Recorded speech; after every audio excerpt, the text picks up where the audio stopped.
a grande particularidade romana, que é o traço específico e que mais sobreviveu da cultura romana, é que são os monumentos arquitetônicos, a arquitetura romana, quer dizer, os aquedutos, os templos romanos.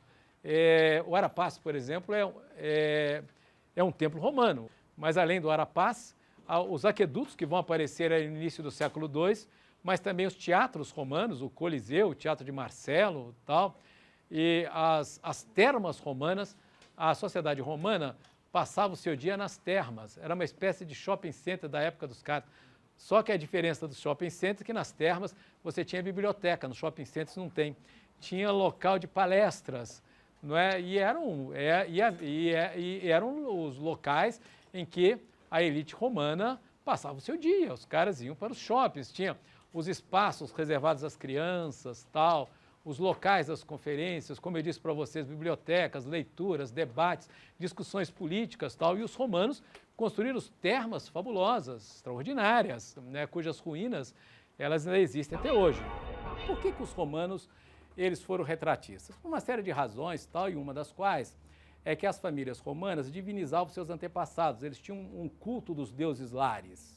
Quer dizer, quando morria o antepassado nas grandes famílias, nas grandes gens, evidentemente estou me referindo aos patrícios, que eram os grandes proprietários e eram os nobres romanos, mas depois desse culto dos deuses lares, dos deuses familiares, ele se estendeu também para os novos grupos sociais que apareceram durante a expansão militar de Roma. Porque quando Roma conquista toda a região do Mar Mediterrâneo, aparecem novos grupos sociais, inclusive plebeus enriquecidos, que vão dar origem aqui a uma classe social que era chamada em Roma, lá do final da República, de homens novos. E também, entre os homens novos, entre esses indivíduos enriquecidos, aparece o culto do Deus Lar. O culto do Deus Lar é o seguinte: os antepassados eram divinizados.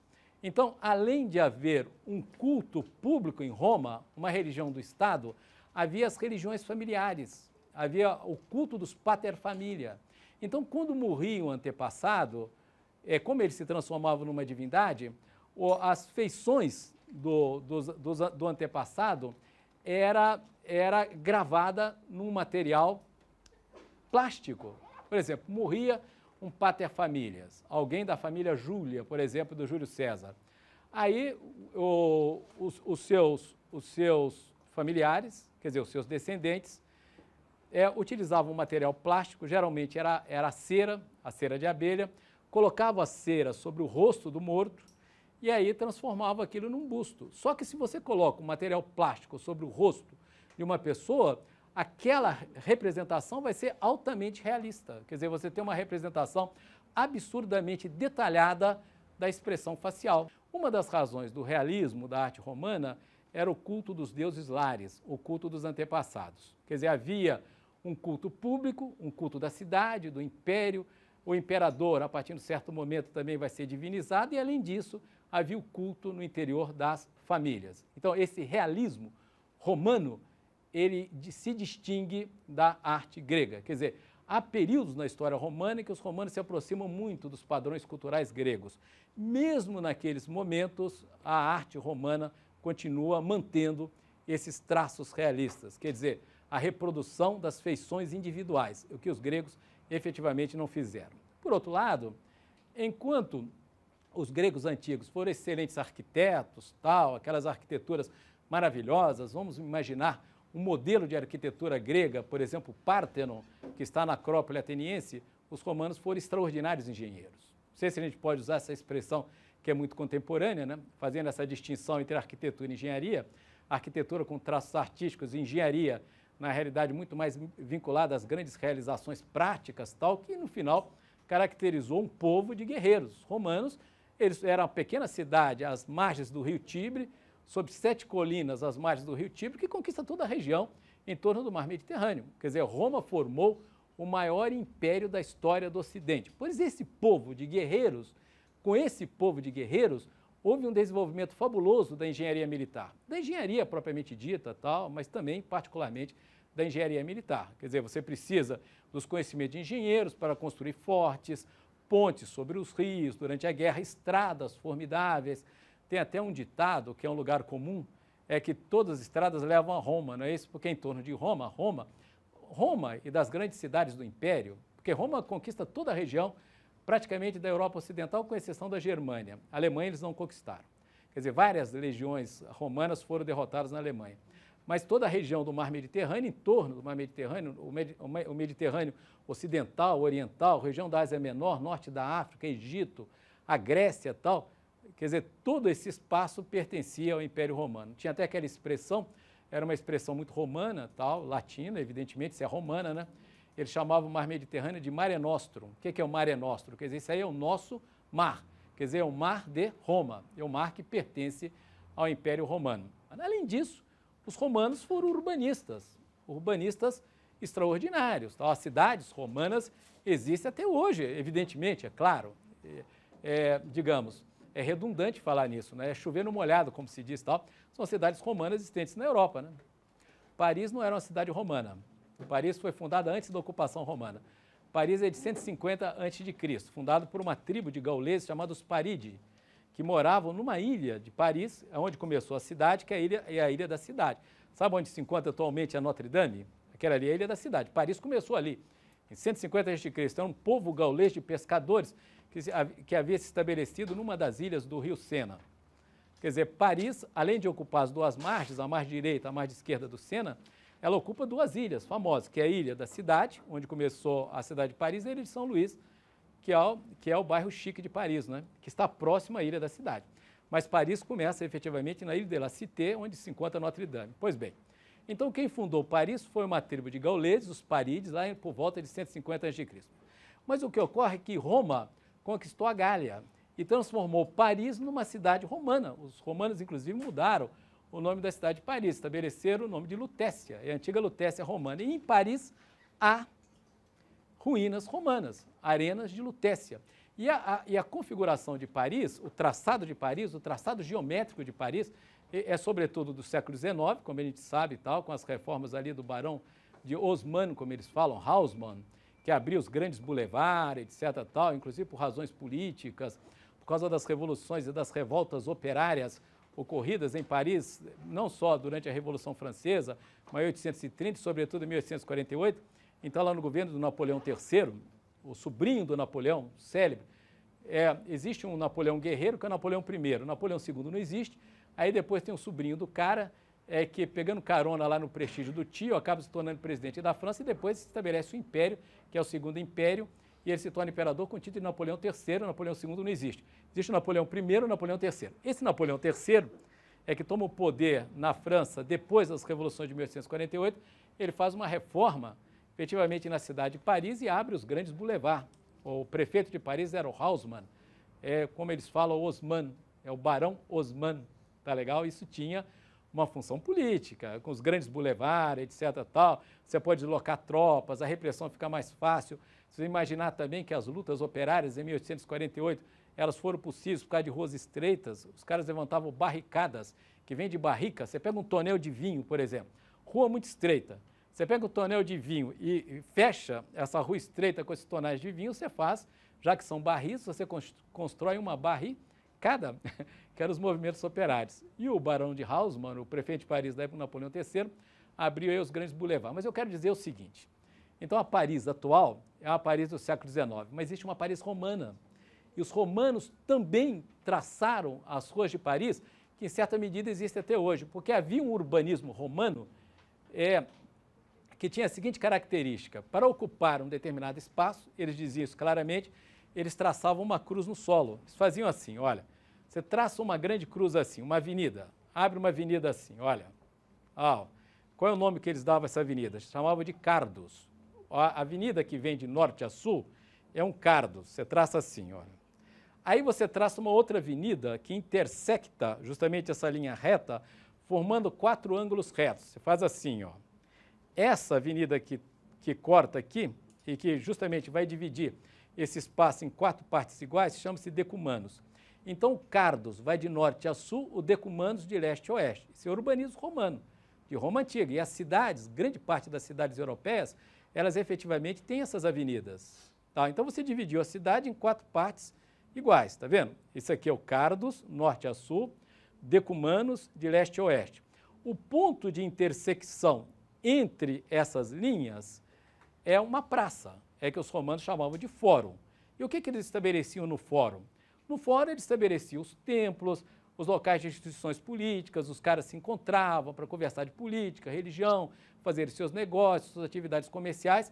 Era o fórum, era a praça, eram as piazzas italianas, tal, as grandes praças. Piazza, por exemplo, por italiano atual, os italianos acham muito estranho, por exemplo, o tipo de vida das cidades norte-americanas, porque lá nos Estados Unidos as piazzas não são importantes, não? Mesmo no Brasil, as piazzas não são tão importantes quanto na Itália, não? As grandes manifestações políticas em São Paulo não ocorrem nas praças, mas ocorrem numa avenida, que é a Avenida Paulista, não é isso? Não é verdade? Enquanto, por exemplo, na Itália, as grandes manifestações atuais na Espanha, por exemplo, é na Porta del Sol, não é isso? Que é uma praça, e na Itália também nas piazzas. É que no urbanismo romano, o ponto de intersecção do Cardo e o Decumanus abria uma praça, e essa praça era o centro da vida das cidades. Então as cidades, mesmo, eu estou dando exemplo de Paris, que não era efetivamente uma cidade fundada pelos romanos, mas os romanos dominaram Paris, deram o nome de Paris de Lutécia e tal. Mesmo em Paris, a gente consegue conhecer e perceber o que é o Cardo do Decumanus. Não sei se vocês conhecem a cidade de Paris, mas, por exemplo, a rua, eu vou dar o exemplo do Cardo e Decumanus que existe até hoje em Paris. Quer dizer, tem um traçado romano na cidade de Paris, tá? Que não é visível, mas ele está lá. Não estou querendo dizer que Paris seja uma cidade romana. Paris é uma cidade do século XIX. Do Boulevard do Napoleão III e o prefeito do Napoleão III para a cidade de Paris, que é o Haussmann, que é o Barão Haussmann, como eles falam. Mas, mesmo assim, o traçado geométrico da antiga cidade dominada por Roma continua. Por exemplo, a rua Santiago, que em francês chama-se Jacques, não é isso? A Rue de Saint-Jacques e a rua de Saint-Denis, a rua de São Denis, a rua de Santiago e a rua de São Denis, cortam a cidade de Paris de norte a sul. No caso específico, você vai da rua de São Jacques, da rue de Saint-Jacques à rue de Saint-Denis, corta de sul para o norte. Esse é o Cardos. Você tem uma outra rua, que é a rue de Saint-Honoré, que é o Point, a rua de Santo Honório, onde está o centro da moda parisiense, etc. Tal. A linha de continuidade da rue de Santo Honoré é a rua mais popular da cidade de Paris, é onde se concentravam os movimentos populares. Do outro lado, na outra margem do rio Sena, que é a Rua de Santo Antônio, chama-se Rue de Santo Antônio. A Rue de Santo Antônio é o Decumanus. Então você tem Cardos e Decumanus. Está vendo? É um urbanismo romano. Mesmo uma cidade que não foi fundada por Roma, que foi dominada por Roma posteriormente, ela mantém justamente essa configuração, não exclusivamente, eu volto a dizer, mas também de uma cidade romana. Aquelas cidades do sul da França são cidades romanas. A cidade de Arles, por exemplo. Qual é o grande pintor que se estabeleceu em Arles? Quem é? Quem morou em Arles? Quem viveu em Arles? E quem pintou as regiões em torno de Arles? Quem é? O Van Gogh. Arles é uma cidade romana. Você quer ver uma outra cidade importante para a história da pintura? Talvez essa é muito mais importante, porque a pintura é muito mais de ruptura e tal. A cidade de Aix-en-Provence. Qual é o pintor de Aix? O cara que pintava a montanha de Santa Vitória. Santo Victoire.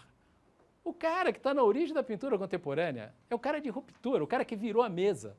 É o Cézanne. Cézanne a vida inteira morando em Aix-en-Provence e pintando a montanha de Santa Victoire. Olha, a montanha de Aix-en-Provence é uma cidade romana. Narbonne é uma cidade romana. São cidades romanas. E uma última coisa que eu queria dizer, antes da gente começar a ver as imagens, é que os romanos, eles foram os primeiros colecionadores de obras gregas. A expressão clássico é uma criação romana. E os romanos, eles utilizaram esse termo clássico para o patrimônio cultural grego. É porque na Grécia antiga só havia obras de arte em espaços públicos. Não havia obras de arte a títulos privados. Por exemplo, nem o Sócrates, nem o Platão, nem o Aristóteles, Aristóteles nem grego era, né? Mas de qualquer maneira morava em Atenas. Eles não tinham obras de arte dentro das suas casas, só havia obras de arte em espaços públicos. Não havia obras de arte no interior das casas, não havia obras de arte a títulos privados, a títulos particulares. Os primeiros colecionadores de obras de arte foram os romanos, que adornavam as suas vilas, aquelas casas que tinham aqueles pátios internos. sabe, casas assim que tem os jardins internos e tal, são as vilas romanas. Aquelas vilas romanas, elas eram adornadas, enfeitadas por obras de artes gregas ou cópias de obras de arte gregas.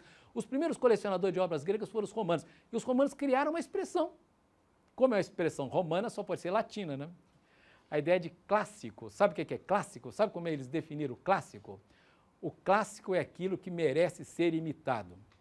Nenhum artista torna-se clássico enquanto não começar a ser plagiado. Quer dizer, parece que o grande sonho, a grande utopia de todo artista é ser plagiado. Mas então, o que ocorre é que em Roma, em Roma antiga, havia as imagens públicas, sem dúvida, havia o culto do imperador, a reprodução das esculturas do imperador, etc. Tal, mas havia também imagens particulares. Quer dizer, os caras eram colecionadores de obras gregas. Tanto que o que nós chamamos de escultura grega são geralmente cópias romanas de originais gregos. Os originais gregos se perderam. O que nós conhecemos são as cópias que os romanos fizeram em pedra de originais gregos em bronze e que eles adornavam ali as suas casas, colocavam nos pátios internos, etc. Tal. Quando foi estabelecido o império e todo o poder em Roma passou a depender de um indivíduo, nesse momento a arte romana se aproximou muito dos padrões simétricos, ideais e harmoniosos da arte grega. E há uma explicação para isso, e a explicação é de ordem política. É que o império é imenso, turbulento, né? Há rebeliões permanentes nas províncias dominadas por Roma. Roma cobra impostos das províncias, penaliza economicamente as províncias, as áreas dominadas por Roma. E nas províncias há rebeliões.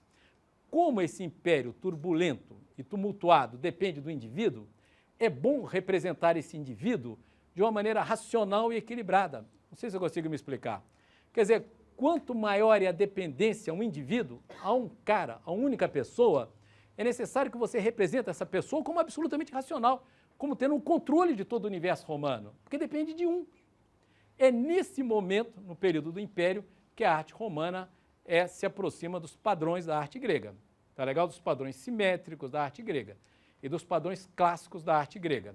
E esse monumento que nós estamos vendo é desse período. É um templo construído pelo Augusto, pelo Caio Otávio, em 13 a.C., ele é todo de mármore de Carrara, tal. 13 a.C. é o Caio Otávio, é o primeiro imperador, o Augusto, o escolhido dos deuses. Augusto significa aquele que Deus escolheu. Tá legal? Ele recebeu esse título, Augusto, em 27 a.C. Pois bem, o que ocorre é que Augusto, ele manda construir esse templo em mármore e tal, em 13 a.C., tá certo? E esse templo se chama Ara-Pacis. O que é Ara? Ara significa pedra. Ara-Pacis é a pedra da paz. Quer dizer, Ara é o altar da paz. O que ocorre é que o Ara-Pacis, ele segue o modelo do Pártenon de Atenas. E aquele período, então, é do governo de Augusto, onde os padrões clássicos são, em certa medida, seguidos pelos artistas romanos. Ele é todo, tá vendo? Ele é um bordado de mármore, ele é todo decorado com relevos de fora e também internamente. Internamente ele é decorado com guirlandas e bucrânios. Sabe o que é um bucrânio? Bucrânio são os crânios de animais, porque a religião romana era uma religião de sacrifício, não é isso? Você sacrificava para os deuses, sacrificava animais para os deuses. Mas por fora tem todo esse rendilhado, há uma representação aí também da corte augustal, tal, toda uma referência ao Pártenon de Atenas. Numa das entradas do Ara-Pacis tem justamente essa representação dessa figura, é uma figura mitológica, tal, aleitano duas crianças. As crianças, elas são uma referência à origem mitológica de Roma, quer dizer, a Rômulo e Remo, são gêmeos que deram origem a Roma, tá vendo? E ela é a personificação da terra, quer dizer, é uma figura mitológica romana que é Telos. Telos é uma tradução da Gaia. Gaia é a divindade, é a deusa da fertilidade grega, é a terra grega. Os romanos traduziram Gaia por Telos, daí a expressão telúrica, que é aquilo que se refere à terra. Então, ela é uma representação da terra, as duas crianças se referem ao Rômulo e Remo, e, portanto, se refere à origem mitológica de Roma, e ela está ladeada por duas divindades. Isso logo na entrada do Ara-Pacis, está vendo? Aqui à direita é a divindade das águas, ela está sobre um monstro marinho e à esquerda uma divindade dos ares, está vendo? Porque aquela figura que se encontra aqui à esquerda, ela está sobre um pássaro, sobre uma ave e tal. Então, na realidade, o que representa a entrada do Arapaces tal, são os três elementos dominados por Roma. Roma domina a terra, domina a água e domina o ar. Quer dizer, a terra, telos, a água é a figura mitológica da direita e o ar é a figura mitológica da esquerda. O que ocorre é que o Arapaces foi construído por Augusto e foi dedicado aos deuses em agradecimento à paz. Segundo Augusto, chama-se paz augustal, porque havia uma crença que Augusto havia estabelecido a paz nas províncias. E quando Augusto estabeleceu a paz em Roma, os deuses premiaram Roma com a fertilidade dos seus campos. É por isso que aqui justamente na base aqui da entrada do Arapaces tem essa representação de carneiros, animais, etc., que é a riqueza do campo romano. Quer dizer, a fertilidade de Roma, tá legal? Quer dizer, um templo que celebra, o Arapaces celebra as vitórias de Augusto. O que ocorre é que numa das paredes do Arapaces foi representada aqui a corte augustal, quer dizer, as pessoas que participavam da corte de Augusto. Tá legal? Então, é um relevo que imita o Párteno, mas com uma particularidade. Qual é a particularidade? Cada uma dessas figuras que pertenciam à corte de Augusto pode ser identificados. Olha, mas é uma coisa curiosa, um exercício que é muito interessante fazer no Arapaces, é a gente comparar as feições de cada uma dessas personagens, porque é aparente isso aí. Por exemplo, o Tibério, que era o filho da esposa, era o filho de Lívia, que era esposa do Caio Otávio, do Augusto. Ele está aí, ele é criança, e ele é reproduzido com as feições da sua mãe. Ele é muito parecido com a sua mãe, etc. Então, entre essas figuras, há semelhanças físicas. E se nós compararmos as figuras que compõem a corte de Augusto com as efígies, sabe as efígies de moedas, as reproduções das efígies, a gente vê semelhanças. O que significa isso? Qual é a conclusão, efetivamente, que a gente pode chegar? Que conclusão a gente pode chegar? Quer dizer, se são retratos identificáveis, o Arapaces tem um diálogo com o Párteno, mas com a manifestação das particularidades individuais. Quer dizer, tem aí, efetivamente, o tempero romano. Por outro lado, enquanto a celebração a decoração do Párteno, que está na Acrópole Ateniense e tal, se refere a acontecimentos imemoriais, que não são tocados pelo tempo e tal, o Arapaces, ao contrário. Se nós, por exemplo, se a gente analisar o movimento dos olhares, olha, quais são as direções dos olhares? Os olhares se cruzam, tá vendo? Dos personagens, eles olham em direções opostas, o que vai dando justamente a expressão de uma grande profundidade e de uma grande representação espacial do Arapaces, que efetivamente não era grego nem clássico, não era grego no sentido nem clássico, nem arcaico do período da história grega. Então, ali há uma série de crianças, etc., tal, que aparece na procissão do Arapaces.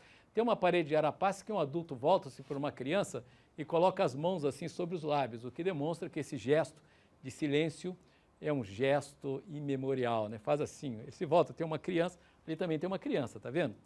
E na realidade, como se trata de uma celebração religiosa, é porque essa decoração está na parte externa de um templo, um adulto volta para uma criança e faz assim, ó, quer dizer, pede efetivamente silêncio a ela.